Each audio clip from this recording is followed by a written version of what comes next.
पाकिस्तान और south Africa के दरमियान सीरीज़ का पहला टेस्ट मैच आज लाहौर में शुरू हो चुका है। उस वेन्यू पर यह मैच खेला जा रहा है जहां पर पाकिस्तान ने 2006 के बाद कोई भी टेस्ट मैच नहीं जीता है। 2006 में पाकिस्तान ने आखिरी बार यहां पर कामयाबी हासिल की थी जब वेस्ट इंडीज़ को शिकस्त दी थी।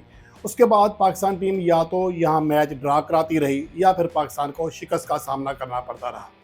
और उसके अलावा सबसे जो अहम चीज़ है कि ये 2022 के बाद यानी कि ग्राउंड की रिनोवेशन के बाद ये पहला मौका है कि यहाँ पर कोई टेस्ट मैच खेला जा रहा है। आखिरी बार 2022 में पाकिस्तान और ऑस्ट्रेलिया की टीमें इस वेन्यू पर मद्दे मुकाबले आई थीं जिसमें पाकिस्तान को शिकस्त का सामना करना पड़ा। बहरहाल एक तरफ मैच का आगाज़ है, दूसरी जानिब अब्दुल्ला शफीक का टैलेंट है जो छुपाए नहीं छुप रहा है। यहाँ पर मुझे समझ नहीं आती कि आखिर ऐसा क्या है कि अगर आपको एक खिलाड़ी टैलेंटेड लगता है और वो मुसलसल फेल हो रहा है तो इसका मतलब ये है या तो आपकी परख का मसला है या फिर आपकी जो कोचिंग है वो सही नहीं है, क्योंकि अगर वो बासलाहियत भी है तो फिर उससे रन्स क्यों नहीं हो रहे। असल चीज़ ये है कि अब्दुल्ला शफीक का जो कैरियर का आगाज़ था वो बड़ा शानदार गुजरा है, इसमें कोई शक नहीं है। लेकिन लगता ऐसा है कि हरीफ जो टीमें हैं, हरीफ जो बॉलर्स हैं, उन्होंने अब्दुल्ला शफीक की कमज़ोरियां पकड़ ली हैं और उन्हें ज़्यादा रन्स किसी भी फॉर्मेट में, चाहे वनडे हो चाहे टेस्ट हो, उसको रन्स नहीं करने दे रहे हैं। अगर अब्दुल्ला शफीक के कैरियर की बात करें, एक तो ये कि मैं वापस आऊँगा आज के मैच के ऊपर भी जहाँ पर इमाम उल हक की जो वापसी हुई है वो शानदार 50 के साथ हुई है, क्रीज़ पर मौजूद हैं। वक्फे तक तो अच्छा स्कोर पाकिस्तान का जा रहा था, सिर्फ एक विकेट गिरी थी। लेकिन फ़िलहाल अब्दुल्ला शफीक के ऊपर थोड़ी सी बात कर लेते हैं। अब्दुल्ला शफीक का जो कैरियर का आगाज़ था वो शानदार था और कैरियर की पहली 14 टेस्ट इनिंग्स में से 7 में 50 प्लस स्कोर किए, जिनमें 3 सेंचुरियाँ 4 फिफ्टियाँ थीं। यानी कि हर दूसरी इनिंग्स में उनका स्कोर जो है वो 50 रन क्रॉस कर रहा था। इस अरसे में उनकी जो एवरेज है यानी कि पहले 8 टेस्ट मैचेस की 14 इनिंग्स में वो 65 रन फी इनिंग्स थी। उसके बाद सूरत हाल यकायक चेंज हुई और उसके बाद अगली 14 में से 11 इनिंग्स में फेल हुए। फिर 201 रन की शानदार इनिंग्स के लिए श्रीलंका के खिलाफ, फिर मुसलसल 10 इनिंग्स में फेल हुए। फिर मुल्तान में जो एक पिच बनाई गई इंग्लैंड के खिलाफ, हट्टा पिच, उसके ऊपर सेंचुरी स्कोर की, लेकिन उसके बाद फिर अगली 6 के 6 इनिंग्स में वो फेल हुए हैं। उनके कैरियर का अगर आप फेस वाइज जायज़ा लें तो पहले 8 टेस्ट मैचेस वाहिद अरसा है जहाँ पर वो लगता था कि उनका कैरियर बड़ा शानदार जा रहा है, वो बड़ा अच्छा परफॉर्म कर रहे हैं। 65 की एवरेज थी, 3 सेंचुरियाँ 4 फिफ्टियाँ की थी। अगले 5 टेस्ट मैचेस में यानी कि 9वें से 13वें टेस्ट मैच तक उनकी एवरेज 16 रही और 45 उनका बेस्ट स्कोर रहा और बहुत बुरी तरह फेल हुए। फिर उनकी डबल सेंचुरी आई, लेकिन उसके बाद डबल सेंचुरी के बाद जो 17 इनिंग्स खेली हैं उनमें उनकी एवरेज है 17 रन फी इनिंग्स और इस दौरान एक सेंचुरी और एक 50 ज़रूर बनी है। लेकिन ओवरऑल उनकी कारकर्दगी बहुत ज़्यादा मायूस कन है और इन आखिरी 17 इनिंग्स में वो सिर्फ और सिर्फ 4 बार 15 रन तक पहुंच सके हैं, यानी 15 रन क्रॉस किए हैं, वरना इससे कम स्कोर पर आउट हुए हैं। तो आप इससे अंदाज़ा लगा सकते हैं कि अब्दुल्ला शफीक की जो परफॉर्मेंस है वो इंतहाई ज़्यादा ख़राब है। अब यहाँ पर मसला सिलेक्टर्स का है या मसला कोचेस का है, ये फैसला करना है, वक्त ने फैसला करना है। क्योंकि हम तो ये अगर फ़र्ज़ करें कि मान लेते हैं अब्दुल्ला शफीक बहुत ही ज़्यादा बासलाहियत है और उसके अदाद व शुमार शुरू के बता भी रहे हैं, लेकिन इंटरनेशनल क्रिकेट में आकर आपको बहुत ज़्यादा ख़ुद को परफेक्ट करना पड़ता है, क्योंकि हरीफ जो बॉलर्स होते हैं, हरीफ जो कोचेस होते हैं, वो आपकी खामियों के ऊपर काम करते हैं। और इसी चीज़ का मुझे लगता है कि हरीफ टीमें फ़ायदा उठा रही हैं और उसके मुकाबले में पाकिस्तान के कोचेस अपने बैट्समैनों की तकनीक सही करने में बुरी तरह फेल हैं।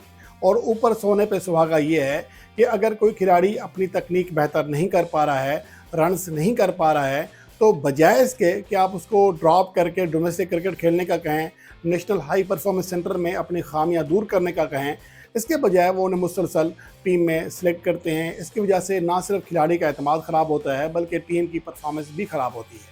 अब्दुल्ला शफीक की शक्ल में हमारा एक ऐसा खिलाड़ी है जिसे शायद हमने रखा ही इसलिए है कि आउट हो जाए, पहली विकेट उन्हें दे दे, अगले बॉलर्स का गुस्सा ठंडा हो जाए। मुझे तो यही समझ आ रहा है, क्योंकि मुसलसल फेल हो रहे हैं। साउथ अफ्रीका के खिलाफ जो वनडे सीरीज़ खेली गई उसमें तीनों मैचेस में वनडे सिफर पर आउट हुए, फिर ड्रॉप किया गया बगैर किसी परफॉर्मेंस के, बगैर डोमेस्टिक इवेंट में परफॉर्मेंस के, बगैर अपनी खामियां दूर किए उन्हें दोबारा पाकिस्तान टीम में सेलेक्ट किया गया।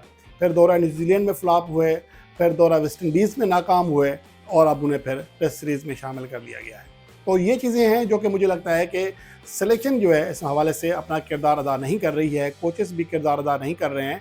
अब्दुल्ला शफीक अगर आपका एसेट है, आप समझते हैं कि एक बासलाहियत खिलाड़ी है, तो उसका कैरियर फिर इस अंदाज में ख़राब ना किया जाए।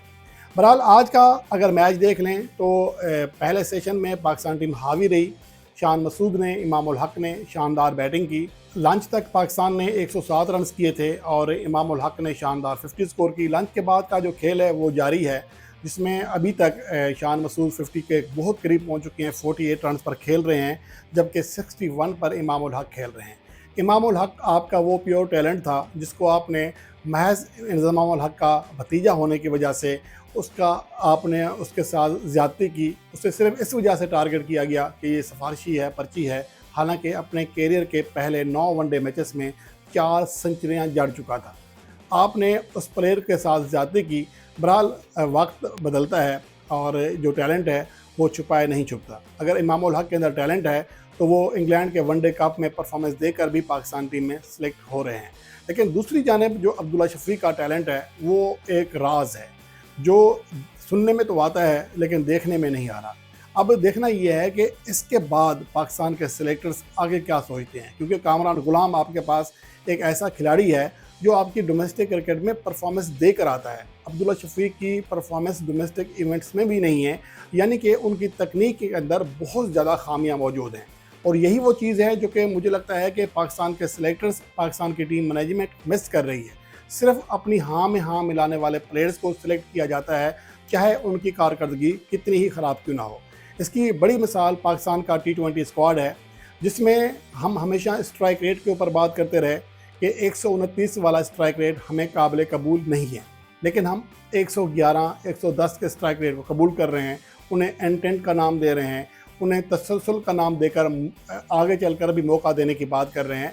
तो दर हकीकत यहाँ पर जो असल मसला है वो हमारी सोच का है, हमारे सिलेक्टर्स का है, जो बेहतर फैसले नहीं कर पा रहे हैं। या तो उन्हें कोई बैरूनी दबाव है, या किसी की कोई सिफारिश होती है, या फिर अपना कंफर्ट जोन देखते हैं, किसी का बॉक्स देखते हैं। तो ये चीज़ें पाकिस्तान क्रिकेट को बुरी तरह डैमेज कर रही हैं। पाकिस्तान को सेलेक्टर्स को चाहिए कि उन प्लेयर्स को मौका दें जो पाकिस्तान की डोमेस्टिक क्रिकेट में एक कुंदन बन के खेल खेल कर जो वहाँ की गर्मी सर्दी देख चुके हैं, जो तजर्बा रखते हैं, उनको मौका दें ताकि वो इंटरनेशनल क्रिकेट में कामयाब हों। साहबजादा फरहान इसकी बड़ी मिसाल हैं।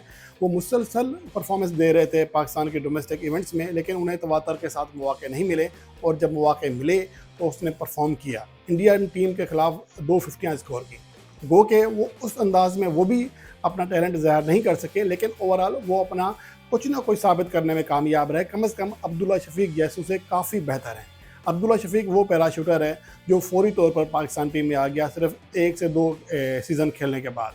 और दूसरी जानिब कुछ ऐसे खिलाड़ी हैं जो 1 से 2 इनिंग्स खेलने के बाद या तो कैप्टन बने हैं या उन्हें सीधा वाइस कैप्टन बनाया गया है। तो ये पाकिस्तान क्रिकेट की ट्रेजेडी है कि यहाँ पर फैसले ही ऐसे किए जाते हैं जो कि पाकिस्तान क्रिकेट को शदीद नुकसान पहुँचा रहे हैं।